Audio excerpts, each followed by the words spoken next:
الحمد لله ذي العزة والعلاء رب العالمين والصلاة والسلام على سيد الأنبياء والمرسلين والعاقبة للمتقين أما بعد فأعوذ بالله من الشيطان الرجيم بسم الله الرحمن الرحيم محمد رسول الله والذين معه أشداء على الكفار رحماء بينهم تراهم ركعا سجدا يبتغون فضلا من الله ورضوانا سيماهم في وجوههم من أثر السجود صدق الله مولانا العظيم إن الله وملائكته يصلون على النبي يا أيها الذين آمنوا صلوا عليه وسلموا تسليما اللهم صل على سيدنا ومولانا محمد وعلى آل سيدنا ومولانا محمد وبارك وسلم وصل عليه الصلاة والسلام عليك يا سيدي يا رسول الله الصلاة والسلام عليك يا سيدي يا حبيب الله الصلاة والسلام عليك يا سيدي يا شفيع المذنبين وعلى آلك وأصحابك يا سیدی یا رحمت للعالمین۔ صحابہ کی جماعت میں جدا فاروق اعظم ہیں، صحابہ کی جماعت میں جدا فاروق اعظم ہیں، نبی کی ذات پر دل سے فدا فاروق اعظم ہیں، وہ جن کا نام لینے سے شیاطین کانپ جاتے ہیں، وہ جن کا نام لینے سے شیاطین کانپ جاتے ہیں۔ بتان کفر سے پوچھو کہ کیا فاروق اعظم ہیں، نبی کی ذات پر دل سے فدا فاروق اعظم ہیں، اور کسی گستاخ کو ان سے ذرا مہلت نہیں ملتی، کسی گستاخ کو ان سے ذرا مہلت نہیں ملتی۔ شریروں کے لیے برکے قضا فاروق اعظم ہیں، نبی کی ذات پر دل سے فدا فاروق اعظم ہیں، اور زمانے نے گواہی دی جو دیکھی شان فاروقی، زمانے نے گواہی دی جو دیکھی شان فاروقی، شعور و آگہی عشق و وفا فاروق اعظم ہیں، نبی کی ذات پر دل سے فدا فاروق اعظم ہیں۔ جو ان کا نام لیوا ہے وہ گمراہ ہو نہیں سکتا، جو ان کا نام لیوا ہے وہ گمراہ ہو نہیں سکتا، کہ اس کے واسطے حق کی ضیاء فاروق اعظم ہیں، نبی کی ذات پر دل سے فدا فاروق اعظم ہیں، اور غریبوں اور یتیموں کے لیے انصاف کا مرکز، غریبوں اور یتیموں کے لیے انصاف کا مرکز امیر کشور عدل و سخا فاروق اعظم ہیں، نبی کی ذات پر دل سے فدا فاروق اعظم ہیں، اور جنہیں سرکار نے حق سے لیا ہے مانگ کر سید، جنہیں سرکار نے حق سے لیا ہے مانگ کر سید، خدا شاہد محمد کی دعا فاروق اعظم ہیں، نبی کی ذات پر دل سے فدا فاروق اعظم ہیں۔ بعد حمد و صلات لائق عزت و تکریم جمیع احباب سمین وقار، محرم الحرام اسلامی سال کا پہلا مہینہ ہے جو کہ شروع ہو چکا ہے، اور اس مہینے کی برکات کو نبی محترم جناب محمد رسول اللہ صلی اللہ علیہ وآلہ وسلم نے مختلف احادیث کے اندر بیان فرمایا۔ ایک حدیث کے اندر آقا حضور رحمت عالم صلی اللہ علیہ وآلہ وسلم کی بارگاہ کے اندر ایک شخص نے سوال کیا کہ حضور رمضان کے علاوہ کس مہینے کے اندر میں کثرت سے روزے رکھوں، تو آقا حضور رحمت عالم صلی اللہ علیہ وآلہ وسلم نے فرمایا کہ رمضان کے علاوہ محرم کے مہینے میں کثرت سے روزے رکھا کرو، چونکہ یہ اللہ کا مہینہ ہے، اسلامی سال کا پہلا مہینہ بھی ہے، اور آقا حضور رحمت عالم صلی اللہ علیہ وآلہ وسلم نے فرمایا کہ اس میں نفلی روزے رکھا کرو، چونکہ یہ اللہ کا مہینہ ہے۔ اور اسی مفہوم کی ایک اور حدیث ہے جس میں نبی کریم صلی اللہ علیہ وآلہ وسلم نے فرمایا افضل الصیام بعد رمضان شہر اللہ المحرم، فرمایا سب سے فضیلت والا روزہ رمضان کے بعد وہ محرم کے مہینے کے اندر ہے، کیونکہ یہ مہینہ اللہ کا مہینہ ہے۔ اور ایک تیسری حدیث کے اندر نبی محترم جناب محمد رسول اللہ صلی اللہ علیہ وآلہ وسلم نے فرمایا کہ جو محرم کے اندر ایک روزہ رکھتا ہے رب اسے ایک مہینے کے روزوں کا اجر اور ثواب عطا فرماتا ہے۔ پورا محرم کا جو مہینہ ہے یہ برکتوں والا ہے اور اپنے اندر رحمتیں رکھتا ہے، اور اس کی برکتوں کو ہمیں سمجھنا چاہیے، چونکہ ہمارا جو اسلامی سال ہے اس کی ابتدا اس مقدس محترم اور بابرکت مہینے کے ساتھ ہوتی ہے۔ لیکن اس مہینے کی ایک تاریخ جسے 10 محرم کہا جاتا ہے، یوم عاشورہ کہا جاتا ہے، جس کا فضیلت اور رحمت معاب ہونا یہ شروع اسلام سے ہے۔ ایک ایسا واقعہ جو اس تاریخ کے اندر رونما ہوا، آقا حضور رحمت عالم صلی اللہ علیہ وآلہ وسلم کے پیارے نواسے امام علی مقام امام حسین رضی اللہ تعالی عنہ، آپ دیگر اپنے رفقا کے ساتھ کربلا کے میدان میں دین اسلام کی سربلندی کے لیے شہید ہوئے۔ تو اب قیامت تک اس 10 محرم کو امام پاک کے نام کے ساتھ یاد کیا جائے گا، لیکن اس واقعہ سے پہلے بھی جو 10 محرم تھا اس کی بڑی فضیلت تھی اور اس کی بڑی اہمیت تھی، جسے حدیث کے اندر بیان کیا گیا۔ ویسے تو پورے مہینے میں جب بھی روزہ رکھا جائے محرم کا تو بڑی شان والا ہے اور بڑا اجر و ثواب اس کے اندر میسر آتا ہے، لیکن خاص کر 10 محرم کا روزہ نبی کریم صلی اللہ علیہ وآلہ وسلم جب تشریف لائے مکہ شریف سے ہجرت کر کے مدینہ کے اندر، تو صحابہ کو آقا حضور رحمت عالم صلی اللہ علیہ وآلہ وسلم نے حکم ارشاد فرمایا کہ 10 محرم کا روزہ رکھو۔ تو ایک یہودی نے کہا کہ ہم بھی 10 محرم کو روزہ رکھتے ہیں، تو آقا حضور رحمت عالم صلی اللہ علیہ وآلہ وسلم نے وجہ پوچھی کہ آپ 10 محرم کو روزہ کیوں رکھتے ہو؟ تو یہودی نے اس کی وجہ یہ بیان کی، کہنے لگا کہ یہ 10 محرم وہ دن ہے جس دن اللہ کریم نے جناب موسیٰ اور جناب موسیٰ کی قوم کو فرعون کے ظلموں سے نجات عطا فرمائی تھی۔ یہ ہماری آزادی والا دن ہے، اور جب بھی سال کے بعد پلٹ کے آتا ہے تو ہم شکرانے کے طور پر روزے کی عبادت کرتے ہیں۔ وہ یہودی یہ جملہ بولنے لگا تو آقا حضور رحمت عالم صلی اللہ علیہ وآلہ وسلم نے فرمایا چونکہ موسیٰ مجھ محمد صلی اللہ علیہ وسلم کے بھائی ہیں، لہٰذا جناب موسیٰ کو جس دن نعمت ملی اس نعمت پر شکر ادا کرنے کا مجھ محمد کو زیادہ حق بنتا ہے، یعنی وہ میرے بھائی لگتے ہیں۔ اگر تم اس دن روزہ رکھتے ہو تو ہم تمہاری وجہ سے 10 محرم کا روزہ چھوڑیں گے نہیں، لیکن ساتھ ہم اپنی ایک باؤنڈری لگائیں گے اور اپنی ایک لائن لگائیں گے تاکہ پتہ چلے کہ یہودیوں کے فعل میں اور مسلمانوں کے فعل کے اندر فرق ہوا کرتا ہے۔ میرے حبیب نے فرمایا مسلمانوں تم نے 10 محرم کا روزہ رکھنا ہے، چھوڑنا نہیں کہ یہودی رکھ رہے ہیں یہ کہتے ہیں ہم رکھتے ہیں، ہم بھی رکھیں گے، موسیٰ ہمارے بھائی لگتے ہیں، ان کی خوشی ہماری خوشی ہے۔ جس دن رب نے انہیں فرعون کے ظلموں سے نجات عطا فرمائی، فتح دی، وہ ہمارے لیے بھی خوشی اور مسرت کا باعث ہے۔ ہم 10 محرم کا روزہ رکھیں گے، لیکن یہودیوں کی ہم نے مخالفت کرنی ہے۔ جب بھی 10 محرم کا روزہ رکھنا ہے ساتھ ایک مزید جوڑنا ہے، یا 9 محرم کا رکھنا ہے یا 11 محرم کا رکھنا ہے، تاکہ روزے کی عبادت بھی ہو جائے اور یہودیوں سے فرق بھی ہو جائے۔ یہ غیرت مندی ہے ہمارے دین کی، کسی فعل کے اندر یہودیوں اور عیسائیوں کی پیروی ہمارا دین نہیں سکھاتا۔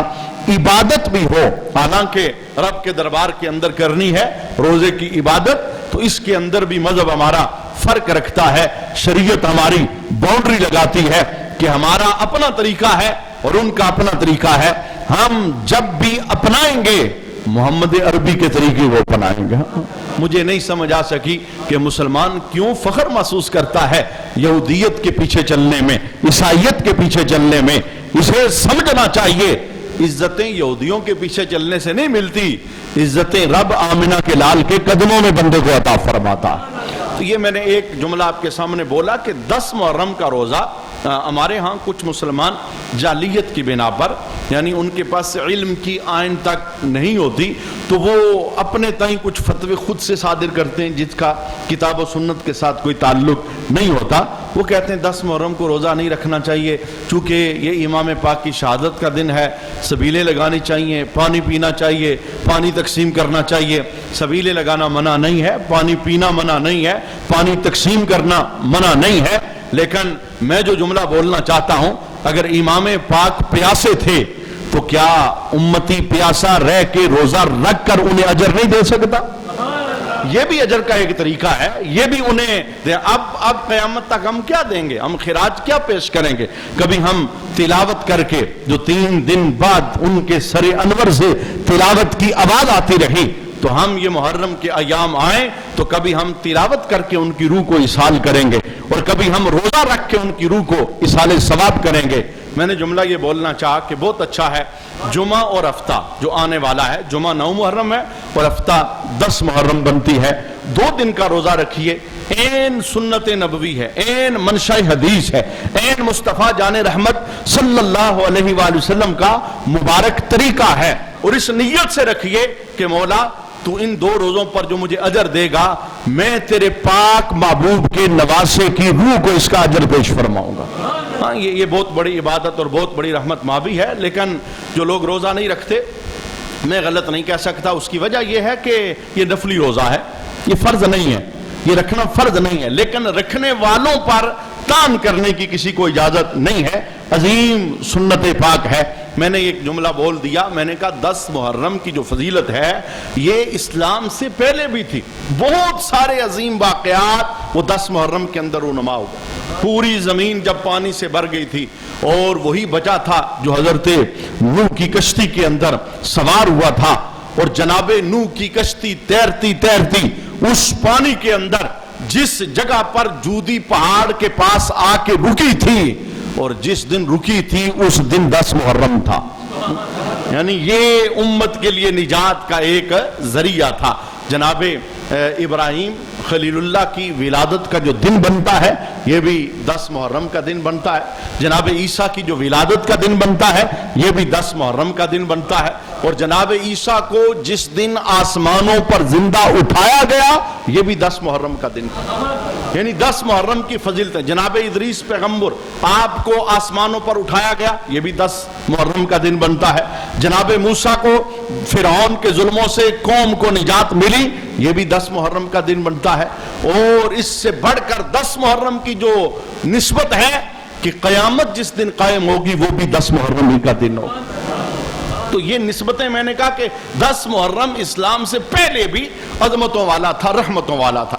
انشاءاللہ العزیز یہ محرم کا جو مہینہ ہے اس کے اندر چونکہ آقا حضور رحمت عالم صلی اللہ علیہ وآلہ وسلم کے خاندان کے فضائل وہ سنائے جاتے ہیں, ہم حضور کی آل کا تذکرہ سنیں گے, شہدائے کربلا کو خراج تحسین پیش کریں گے.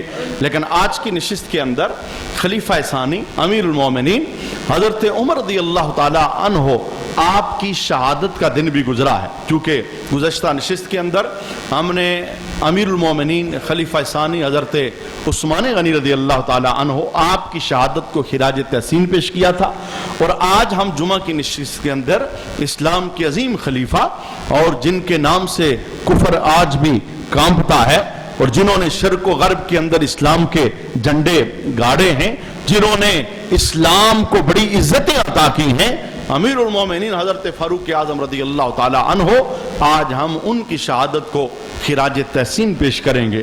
اور میں آج ان کی ذات کے حوالے سے اس عنوان پر آپ کے سامنے چند جملے عرض کروں گا کہ اتنا اونچا بندہ ہے جس کے تذکرے قرآن میں تو موجود ہیں ہی ہیں, محبوب کی زبان سے تو نکلے ہیں ہی ہیں جس کے تذکرے رب نے انجیل اور تورات کے اندر بھی بیان فرمائے. یعنی یہ اتنی بلندی ہے. پہلے آئیے میں نے قرآن کی ایک آیت خطبے کے اندر آپ کے سامنے تلاوت کی ہے, میں وہ آیت آپ کے سامنے اس کا ترجمہ رکھتا ہوں اور پھر اس پر امیر المومنین حضرت فاروق اعظم رضی اللہ تعالی عنہ کی جو شان مقام اور مرتبہ ہے ہم اسے سماعت کریں گے. تورات کے اندر, انجیل کے اندر اور دیگر جو آسمانی کتابیں ہیں ان کے اندر اللہ کریم نے اسلام کے اس عظیم خلیفہ کی شانوں کو کیسے بیان فرمایا. رب ارشاد فرماتا ہے محمد الرسول اللہ, محمد اللہ کے رسول ہیں, والذین معہ اشداء علی الکفار, اور جو ان کے ساتھ ہیں ان کی خوبی یہ ہے یہ کافروں کے لیے بڑے سخت.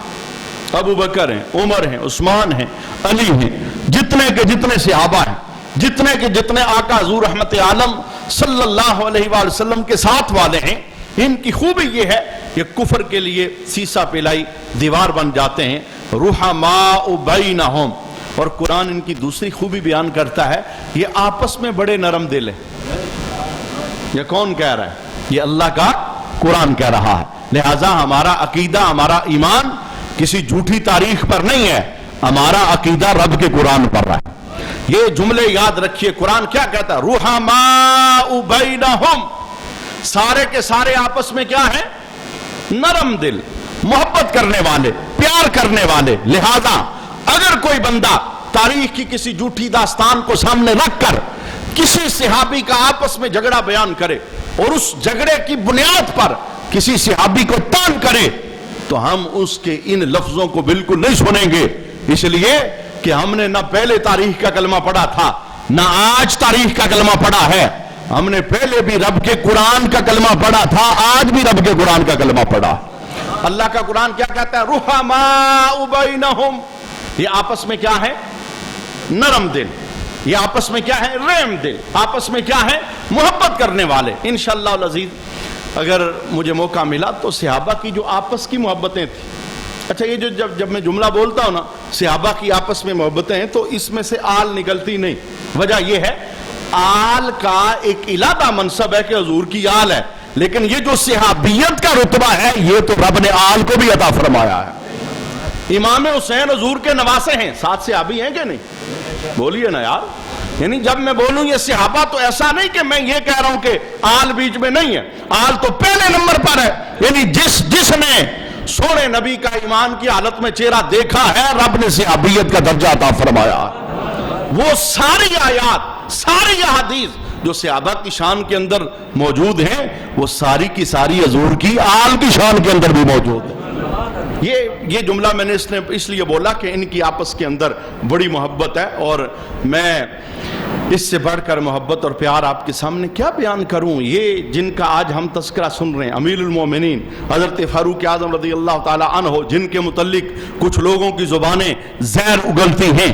امیر المومنین حضرت فاروق اعظم رضی اللہ تعالی عنہ کی ایک زوجہ کا نام حضرت کلثوم رضی اللہ تعالی عنہ ہے. اور مجھ سے پوچھئے کہ حضرت کلثوم رضی اللہ تعالی عنہ کون ہیں؟ حضرت کلثوم رضی اللہ تعالی عنہ حضرت علی اور حضرت فاطمہ کی بیٹی کا نام ہے جی. اور حدیث کے اندر موجود ہے جس وقت نکاح ہوا حضرت علی رضی اللہ تعالی عنہ کا تو آپ نے بڑے مجمع کے اندر کہا لوگوں علی کو عمر کو مبارک دو. پوچھا گیا حضور کس چیز کی مبارک؟ کہا میں وہ خوشبخت ہوں جسے رب نے خاندان رسول سے نسبت عطا فرمائی ہے. یعنی یہ جو میرا نکاح ہوا ہے اس کی وجہ سے قیامت کے دن نبی کے خاندان کے ساتھ میرا تعلق ہے. تو مجھے بتاؤ کہ دشمنوں کے ساتھ کوئی بندہ جناب رشتوں کا لین دین کرتا ہے؟ یہ رشتے تو اپنوں کے ساتھ نبھائے جاتے ہیں, اپنوں کے ساتھ کیے جاتے ہیں. تو میں نے کہا یہ جھوٹی داستانیں ہیں, ان پر ایک مسلمان کو بالکل ایمان یقین نہیں رکھنا چاہیے, اور جھوٹی باتوں کو میڈیا پر سن کر اپنے ذہن کو ہمیشہ صاف ستھرا رکھنا چاہیے. اور وہ صاف ستھرا عقیدہ کیا ہے کہ ہم نے کلمہ آقا حضور کا پڑھا ہے اور ہم نے ماننا قرآن کا بیان ہے, اور قرآن یہی کہتا ہے رحماء بینہم, یہ سارے آپس میں محبت کرنے والے, سارے پیار کرنے والے. اچھا یہ دوسری شان ہے. اور تیسری شان کیا ہے؟ تراہم رکعا سجدا, تو دیکھے گا ان صحابہ کو کبھی سجدہ کرتا ملیں گے اور کبھی رکوع کرتا ملیں گے. کتنی اونچی شان ہے. آقا حضور رحمت عالم کا چہرہ دیکھنے والا بندہ کبھی بے نمازی ہو سکتا؟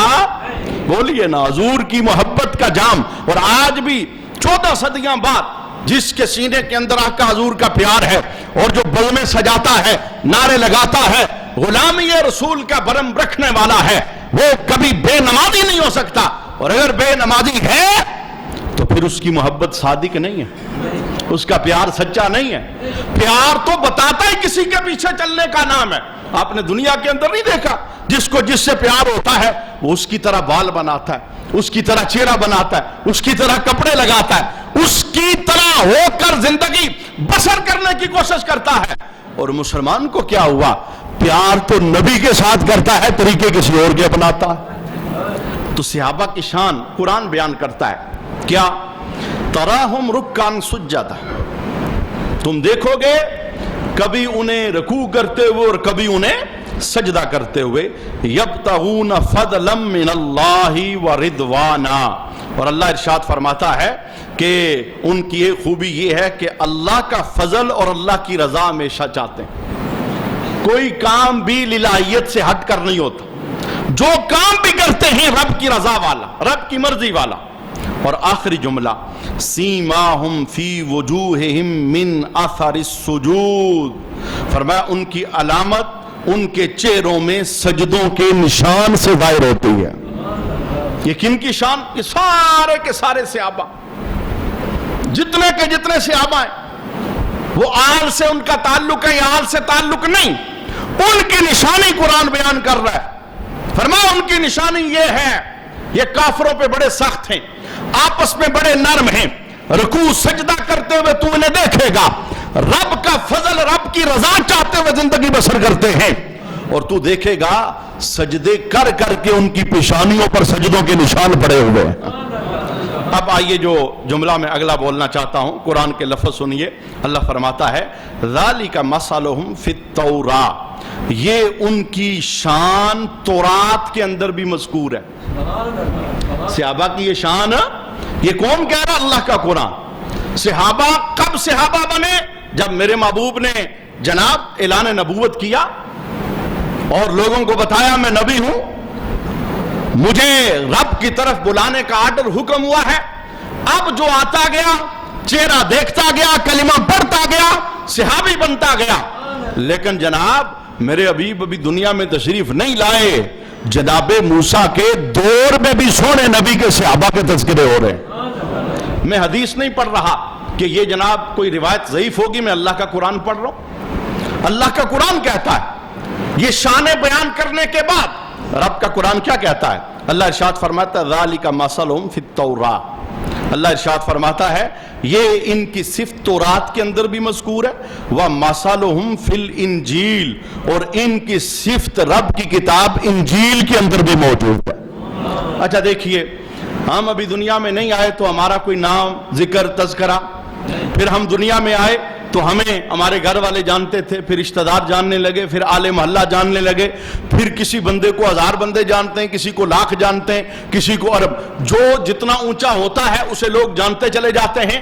مجھے بتاؤ نبی کے صحابہ کتنے اونچے لوگ ہیں, ابھی دنیا میں نہیں آئے, ان کے تذکرے پہلے نبیوں کی امتوں کے درمیان ہو رہے ہیں. تورات کے اندر, انجیل کے اندر صحابہ کی شانوں کا. اور مجھے بتایا جن کی شانیں رب قرآن کے اندر بیان کر رہا ہے انہیں کسی اور کی محتاجی دنیا کے اندر. اگر کوئی بندہ کہے نا میں شان نہیں بیان کروں گا تو فلاں کی شان کٹ جائے گی, نہیں بھائی نہیں, یہ تیرا مغالطہ ہے.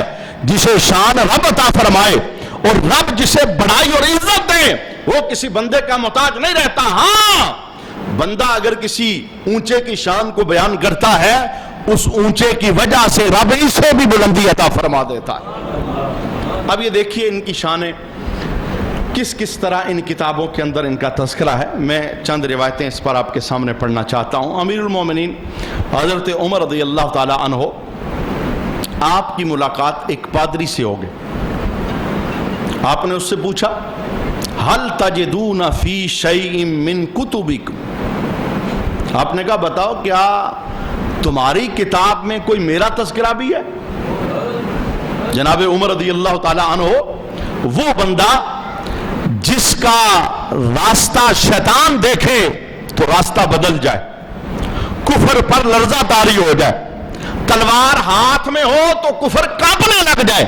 آپ نے پوچھا ہے پادری بتا، تورات پڑھتا ہے، انجیل پڑھتا ہے، آسمانی کتابیں تیرے سامنے ہیں، بتا کسی کتاب میں کیا میرا بھی تذکرہ ہے؟ تو اس نے آگے سے کیا کہا؟ کہنے لگا نعم، جی ہاں، آپ کا تذکرہ ہماری کتابوں کے اندر موجود ہے۔ تو جناب عمر نے پوچھا کیف تجدونی، بتا تو نے اپنی کتابوں میں عمر کو کیسا پایا ہے؟ تو اپنی زبان سے دیکھیں نا، اپنے بیان کریں تو یہ تو شان ہے ہی ہے، مزہ تو تب ہے نا جب ترانے غیر بھی پڑھیں، جب دشمن بھی بولیں کہ بندہ اونچا ہے۔ اچھا آپ نے بتایا، پوچھا بتا بھائی تو نے اپنی کتاب میں ہمارا تذکرہ کیسے پایا؟ پادری کہنے لگا کرنم من حدید، میں نے اپنی کتابوں میں یہ پڑھا ہے کہ محمد عربی کا غلام جو عمر ہے وہ لوہے کا سینگ ہوگا۔ آپ نے کہا مجھے اس جملے کی تشریح بتا، اس کا معنی کیا ہے؟ لوہے کا سینگ اس کا معنی کیا ہے؟ یہ جو کہتا ہے کرنم من حدید، اس کا معنی کیا ہے؟ وہ پادری کہنے لگا اس کا معنی ہے امیر شدید، کہ وہ سخت حاکم ہوگا اور دین پر بڑی پہرےداری دے گا۔ اور جناب عمر کی شانوں میں سے ایک شان پڑھ کر میں بڑا حیران ہوا کہ یہ واحد وہ بندہ ہے جس کے دور کے اندر بندے اسلام کے اندر تو آتے تھے، اندر سے باہر کسی کو جانے کی اجازت نہیں تھی۔ ایسا نہیں تھا کوئی بندہ اندر آ جائے کہ جی مرتد ہونے لگا ہوں، کیونکہ عمر کو جانتے تھے۔ یہ وہ امیر تھا دین پر پہرے داری دینے والا، دین پر چوکی داری کرنے والا، دین پر ہمیشہ۔ اور اللہ اکبر، کتنا آپ کا اونچا مقام اور مرتبہ ہے۔ ایک مرتبہ گھوڑے پر آپ سوار تھے اور کسی جگہ پر گزر رہے تھے، نجران کے کچھ کافر وہ وہاں پر موجود تھے۔ گزرتے ہوئے گھڑ سواری کے دوران آپ کی پنڈلی سے کپڑا اوپر ہوا تو پنڈلی پر ایک سیاہ نشان تھا۔ جب ان نجران کے کافروں نے آپ کی پنڈلی کے اوپر اس سیاہ نشان کو دیکھا اور دیکھ کر ایک جملہ بولنے لگے، کہنے لگے ھذا الذی نجد فی کتابنا، یہ جو گھوڑے پہ جا رہا ہے یہ وہ ہے جس کے بارے میں ہماری کتابوں میں لکھا ہے۔ اچھا کیا لکھا ہے؟ یخرجونا من ارضنا، یہ وہ بندہ ہے جو ہمیں ہماری زمینوں سے نکال دے گا۔ یہ کافر گواہی دے رہے تھے۔ وہ اس سیاہ نشان کو دیکھ کر کتابوں میں نشانی موجود، یہی وجہ ہے جو سب سے پہلا بیت المقدس کے اندر حملہ ہوا، یعنی پہلی مرتبہ جو بیت المقدس فتح ہوا جناب عمر رضی اللہ تعالی عنہ کے مبارک دور کے اندر۔ اور ابو عبیدہ بن جراح اب بڑا خوبصورت جملہ بیان کرتے ہیں، کہتے ہیں کہ جناب عمر رضی اللہ تعالی عنہ نے مجھے ایک بڑا لشکر دیا، سپہ سالار بنایا کہ آپ جاؤ بیت المقدس کے اندر اور جا کے حملہ کرو اور اسے آزاد کرواؤ اور اسلام کا جھنڈا لہراؤ۔ کہتے ہیں کہ جب میں بیت المقدس کے اندر گیا تو وہاں جو پادری تھے، دشمن تھے، وہ قلعے کے اندر انہوں نے اپنے آپ کو بند کر لیا۔ 4 مہینے لگاتار جنگ ہوتی رہی، 2-3 مہینے نہیں، 4 مہینے لگاتار، لیکن ہم فتح لینے میں ناکام رہے۔ ابو عبیدہ بن جراح کہتے ہیں کہ ایک دن ان کا جو پادری تھا وہ دیوار کے اوپر چڑھا اور دیوار پہ چڑھ کے اس نے ایک اعلان کیا، کہنے لگا ہے مسلمانوں، 4 مہینے نہیں، تم 4 سال بھی زور لگاتے رہو، تم کبھی بھی بیت المقدس کو فتح نہیں کرو گے۔ وجہ یہ ہے ہماری کتابوں میں لکھا ہے بیت المقدس جو فتح کرے گا اسے عمر فاروق کہا جاتا ہے۔ اب جس وقت یہ جملہ اس نے بولا نا تو عبیدہ بن جراح نے خوش ہو کے آگے سے ایک جواب دیا۔ آپ نے کہا فتحنا الولد ورب الکعبہ، اے پادری سن لے، کعبے کے رب کی عزت کی قسم، پھر سمجھ ہم نے بیت المقدس کو فتح کر لیا۔ آپ نے خط لکھا جناب عمر رضی اللہ تعالی عنہ کی طرف کہ آپ جلدی سے تشریف لے آئیں، چونکہ بیت المقدس کی فتح یہ آپ کے ہاتھوں ہونے والی ہے، جناب عمر رضی اللہ تعالیٰ عنہ کو جو خط پہنچتا ہے، آپ خط لے کر واپس پلٹتے ہیں، اور جس وقت آپ بیت المقدس کے اندر قدم رکھتے ہیں، بڑے بڑے ان کے پادری وہاں پر موجود ہیں، اور انہی کے اندر حضرت کعب الاحبار رضی اللہ تعالیٰ عنہ وہ بھی موجود ہے۔ انہوں نے جس وقت جناب عمر رضی اللہ تعالیٰ عنہ کے چہرے کو دیکھا تو کہنے لگے وہ بندہ جس کے ہاتھوں بیت المقدس فتح ہوگا وہ یہی چہرہ رکھنے والا بندہ ہے، ہم نے اس کی شانیں اپنی کتاب میں پڑھی ہیں، لہٰذا ہم جنگ نہیں کریں گے، بغیر جنگ کیے ہم بیت المقدس ان کے حوالے کرتے ہیں۔ یہ شان ان کتابوں کے اندر حضرت عمر رضی اللہ تعالیٰ عنہ کی موجود تھی، اور جس وقت حضرت کعب الاحبار رضی اللہ تعالیٰ عنہ انہوں نے کلمہ پڑھا، چونکہ یہ وہ بندہ ہے، بہت ساری حدیثیں ان سے روایت ہیں، اور انہوں نے حضرت عمر رضی اللہ تعالیٰ عنہ کے مبارک دول میں کلمہ پڑھا، آسمانی کتابوں کے یہ عالم تھے، پھر انہوں نے قرآن کا علم بھی حاصل کیا، پھر ان کے پاس حدیثوں کا علم بھی آیا، بہت بڑا ان کے پاس خزانہ تھا۔ تو انہوں نے اس وقت یہ شان بیان کی، کہنے لگے کہ میں نے اپنی کتاب کے اندر پڑھا ہے کہ جناب عمر رضی اللہ تعالیٰ عنہ کے ہاتھ کے اندر بیت المقدس یہ فتح ہوگا، اور اس کی شان کیا ہوگی، یعنی یہ وہ بندہ ہے اپنے اور بیگانے سب اس کی نظر میں برابر ہوں گے، انصاف کرنے والا ہوگا، محبت عام کرنے والا ہوگا، دین کے لیے حفاظت اور ذمہ داری ہمیشہ یہ نبھاتا رہے گا۔ ان شانوں کو حضرت کعب الاحبار رضی اللہ تعالیٰ عنہ نے آپ نے اپنی زبان سے بیان کیا۔ میں ایک اور حدیث بھی پڑھنا چاہتا ہوں قیامت کے دن کے متعلق۔ آقا حضور رحمت عالم صلی اللہ علیہ وآلہ وسلم نے جناب عمر رضی اللہ تعالیٰ عنہ کے متعلق یہ جملہ ارشاد فرمایا کہ قیامت کا دن ہوگا اور عمر کے متعلق میں بزم حشر میں رب کے دربار کے اندر کیا کہوں گا۔ آقا حضور رحمت عالم صلی اللہ علیہ وآلہ وسلم ارشاد فرماتے ہیں یا ربی ھذا عمر اعزنی فی دار الدنیا، اے میرے رب یہ میرا عمر ہے جس نے دنیا میں مجھ محمد اور میرے اسلام کو عزت عطا فرمائی۔ قیامت کے دن اللہ کے دربار کے اندر آقا حضور فرماتے ہیں کہ میں کہوں گا مولا یہ میرا عمر ہے جس نے دنیا کے اندر مجھے اور میرے اسلام کو عزت سے نوازا، کیونکہ 22 لاکھ مربع میل کا حاکم ہے جن کے دور حکومت کے اندر شرق و غرب کے اندر اسلام پھیلا۔ اور آقا حضور رحمت عالم صلی اللہ علیہ وسلم فرماتے ہیں میں اللہ کے دربار کے اندر یہ بھی کہوں گا فَأَعِزْهُ فِي عَرَصَاتِ الْقَيَامَةِ، اے اللہ آج قیامت کے دن تو انہیں بھی عزت عطا فرما، جیسے انہوں نے دنیا کے اندر مجھے اور میرے دین اور میرے اسلام کو عزتوں سے نوازا اور ساری زندگی پیرا دیا دین مبین پر، میرے مولا اس اور کو بڑے اشر کے اندر عزتیں عطا فرما۔ اور پھر کیا ہوگا، 70,000 جھنڈے وہ نورانی فرشتے وہ لہرا رہے ہوں گے، اور جناب عمر رضی اللہ تعالیٰ عنہ ایک اونٹنی پر تشریف فرما ہو کے جس وقت آئیں گے تو میدان حشر کے اندر رب کی طرف سے ایک اعلان ہوگا۔ وہ اعلان کیا ہے، یا آل الموقف ھذا عمر فعارفوہ، اے آل معاشر ذرا دیکھو اسے پہچانو، یہ محمد عربی کا عمر غلام جا رہا ہے۔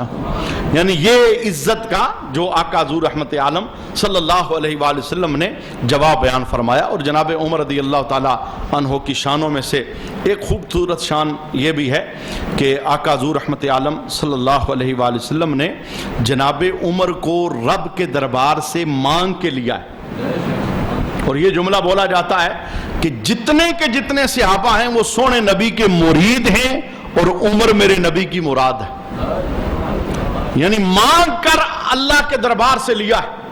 اور میرے محبوب کریم علیہ السلام کے دعا کے لفظ یہ تھے اللہم اعز الاسلام بعمر بن الخطاب، اے اللہ عمر بن خطاب کے ذریعے میرے اسلام کو عزت عطا فرما۔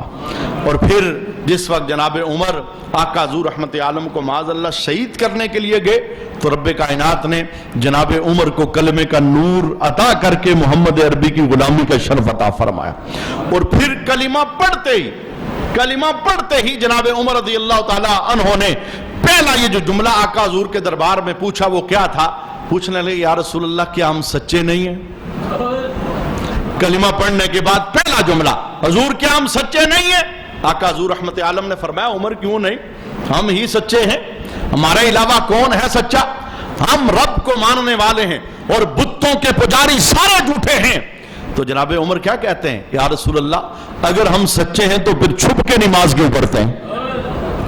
آج اجازت دے، عمر نے کلمہ پڑھا ہے، چھپ کے نماز نہیں، ہم پہلی نماز ہی جا کر سینے حرم میں کافروں کے بالکل سامنے پڑھیں گے۔ آج سے پہلے نمازیں چھپ چھپ کے پڑھی جاتی تھی، اور جناب عمر تلوار لے کر وہ صحابہ کے آگے آگے چلتے ہیں اور اعلان کرتے جاتے ہیں جس نے بیوی بیوہ کروانی ہے، جس نے بچوں کو یتیم کروانا ہے، جو کٹنا چاہتا ہے وہ آئے، عمر کا راستہ روکے۔ عمر محمد عربی کا غلام بن چکا ہے، اب مسلمان چھپ کے نماز نہیں پڑھیں گے، سرے عام سینے حرم کے اندر سجدہ عطا فرمائیں گے۔ یہ پہلا دن تھا، جناب عمر آئے تو پھر آہستہ آہستہ اسلام کے دامن کے اندر عزتیں بڑھتی چلی گئی۔ میں ایک آخری جملہ بولنا چاہتا ہوں جناب عمر رضی اللہ تعالی عنہ کی شان کے اندر، کہ حضرت فاروق اعظم رضی اللہ تعالی عنہ کو ایک صحابی نے بڑا خوبصورت جملہ بولا۔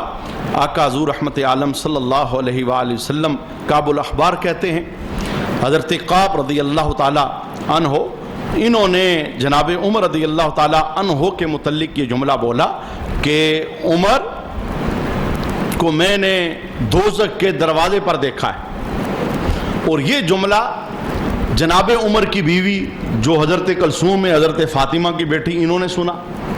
تو جناب عمر گھر آئے تو حضرت کلثوم رو رہی تھی۔ کہا آپ رو رہی ہیں، رونے کی کیا وجہ ہے؟ کہا میں نے حضرت کعب الاحبار سے یہ جملہ سنا ہے کہ عمر دوزخ کے دروازے پر ہے، تو میں نے جب سنا کہ عمر دوزخ کے دروازے پر ہے تو میں رونے لگی کہ یہ کیا معاملہ ہو گیا۔ تو جناب عمر نے کہا کہ حضرت کعب الاحبار کو بلایا جائے۔ کعب الاحبار جس وقت جناب عمر رضی اللہ تعالی عنہ کے پاس پیش ہوئے تو آپ نے پوچھا بھئی کیا معاملہ ہے، آپ نے مجھے دوست کی کہا، آپ کو کیسے پتا چلا میں دوست کی ہوں، کس طرح آپ جانتے ہیں؟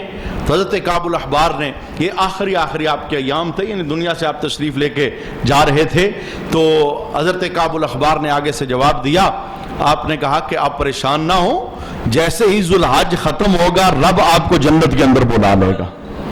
تو آپ نے کہا اس جملے کا معنی کیا ہے؟ آپ نے جو لفظ بولے ای شیء ھذا مرۃ فی الجنۃ و مرۃ فی النار، کبھی آپ کہتے ہو میں دوزخ میں ہوں اور کبھی آپ کہتے ہو میں جنت میں ہوں، اس کا معنی کیا ہے؟ اب حضرت کعب الاحبار نے جو ان کی کتابوں کے اندر شان لکھی تھی جناب عمر کی، اس کو بیان کیا۔ کیا کہتے ہیں؟ والذی نفسی بیدہ، کہنے لگے اس اللہ کی عزت کی قسم جس کے قبضہ قدرت میں میری جان ہے، انا لنجدک فی کتاب اللہ، میں نے اپنی کتاب کے اندر آپ کی شان کو خود دیکھا ہے۔ کون سی شان؟ علی باب من ابواب جہنم، کہ آپ دوزخ کے دروازے پہ کھڑے ہیں، تمنع الناس ان یقعوا فیہا، اور لوگوں کو دوزخ میں گرنے سے روک رہے۔ یہ میں نے شان دیکھی ہے کہ آپ دوزخ کے دروازے پر ہیں اور لوگوں کو دوزخ میں گرنے سے روک رہے ہیں۔ اور وہ کہتے ہیں حضرت کعب الاحبار فَإِذَا مِتَّ لَمْ يَزَالُوا يَقْتَحِمُونَ فِيهَا إِلَى يَوْمِ الْقِيَامَةِ، اور جب آپ دنیا سے چلے جائیں گے پھر قیامت تک کوئی ایسا نہیں ہوگا جو انہیں دوزخ کے دروازے سے روکنے والا ہو۔ میں نے اس لیے کہا کہ آپ دوزخ کے دروازے پہ، مانا کیا؟ یہی شان میں نے آپ کے سامنے بیان کی۔ جناب عمر کا دور ہی وہ دور تھا کہ بندہ اسلام کے اندر تو آ سکتا تھا، اندر سے باہر جانے کی اجازت نہیں تھی، یعنی ایسا اٹل بندہ تھا اور ایسا اجل بندہ تھا اور ایسی ہیبت اللہ نے عطا فرمائی تھی۔ اللہ کریم امیر المومنین حضرت فاروق اعظم رضی اللہ تعالی عنہ کے درجات میں اضافہ فرمائے اور ان کی شہادت کے طفیل اللہ ہمارے گناہوں کو معاف فرمائے۔